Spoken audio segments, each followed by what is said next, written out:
Welcome to The Explainer. Today, we're diving into something huge, the global market for mental wellness. I mean, this is an entire industry built on helping us feel better.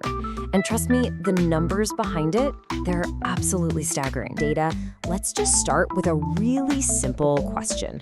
It's a question that millions of people all over the world are answering with their wallets every single day. And it's this: what is peace of mind worth? Okay, so to really understand this market, we've got to be on the same page. What do we even mean when we say mental wellness?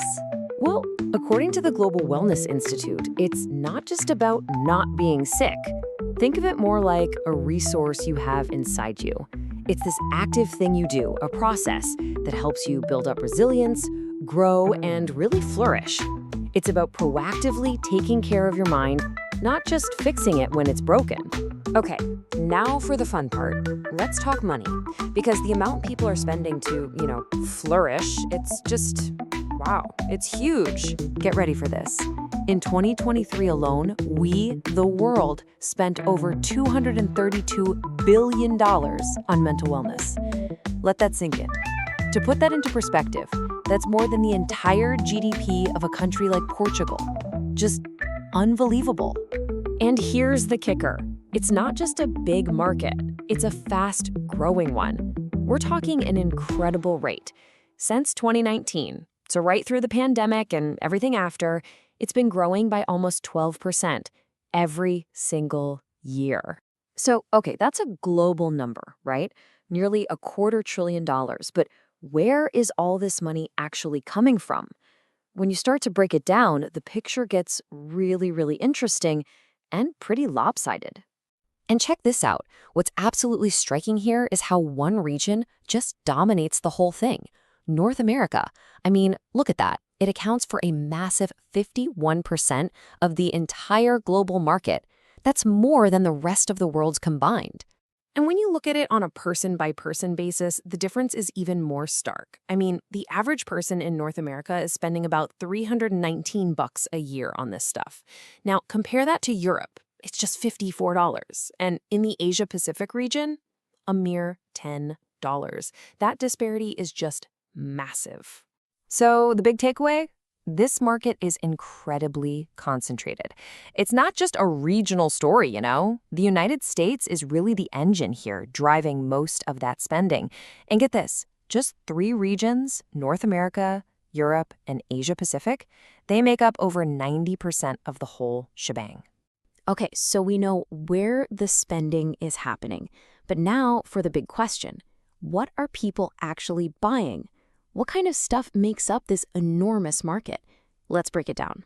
It really boils down to 4 main categories. But honestly, 2 of them are the real heavy hitters. They completely dominate, making up more than 3/4 of every single dollar that's spent. So the biggest slice of the pie, clocking in at almost $92 billion, is this category they call senses, spaces, and sleep.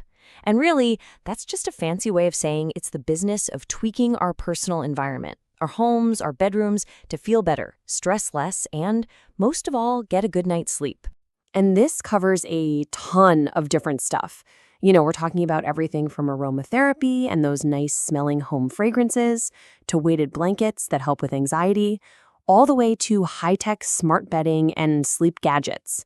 There are even services like sound baths and, you won't believe it, nap cafes. Right on its heels, and actually growing even faster, is the next huge category. It's an $84 billion market for what's called brain-boosting nutraceuticals and botanicals. Basically, this is everything we eat, drink, or swallow, hoping to improve our brain health and, just feel a little sharper. And man, this area has just exploded. The growth is wild. It's driven by all sorts of things, from your everyday over-the-counter supplements and functional foods to the massive booming legal market for things like CBD and THC, and even stuff like medicinal mushrooms. But okay, all this spending, right? All this incredible growth, it leads to a question.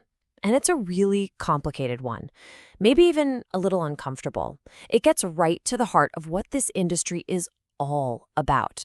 And it's interesting because the source material for this explainer points this out directly. There's this fundamental tension.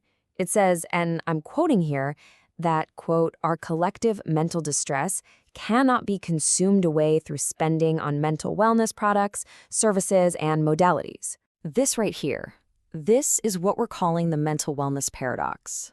On one hand, you have this market that's just booming, growing like crazy at almost 12% a year. But on the other hand, you have the World Health Organization telling us that 1 in 8 people on the entire planet is struggling with a mental health issue. The lines are going in completely opposite directions. So what gives? Why the disconnect? Well, the data suggests something really important.